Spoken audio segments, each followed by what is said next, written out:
Le centre des congrès d'Épinal s'était transformé en véritable ruche avec 200 agents de l'État volontaires pour effectuer en 48 heures jusqu'à ce jeudi soir la mise sous pli des propagandes électorales du second tour des législatives dans les Vosges. C'était une première parfois pour certains et avec une logistique bien rodée, il fallait garder la cadence. Je prends l'enveloppe, j'éponge, je ferme. Il faut bien appuyer parce que ça a du mal de coller. Et voilà, j'ai fini ma tâche et je recommence. Donc on a fait combien de cartons ce matin?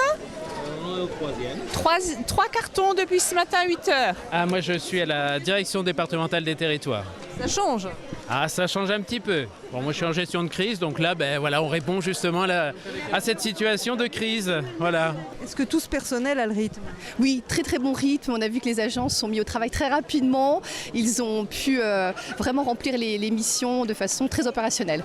Enveloppes et colis avec les bulletins de vote destinés également aux mairies étaient pris ensuite en charge par la Poste.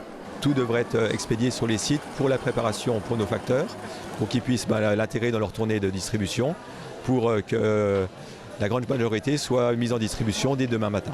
Lors du premier tour, la préfecture des Vosges avait confié cette tâche à une entreprise en Alsace, qui recourait alors à des intérimaires et demandeurs d'emploi.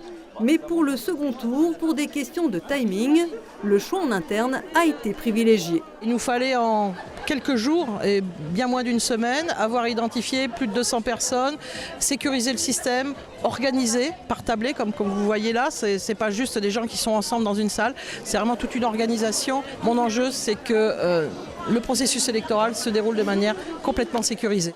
Des fonctionnaires efficaces qui auront dans les temps réalisé 276 000 enveloppes qui parviendront dès demain dans les boîtes aux lettres des électeurs.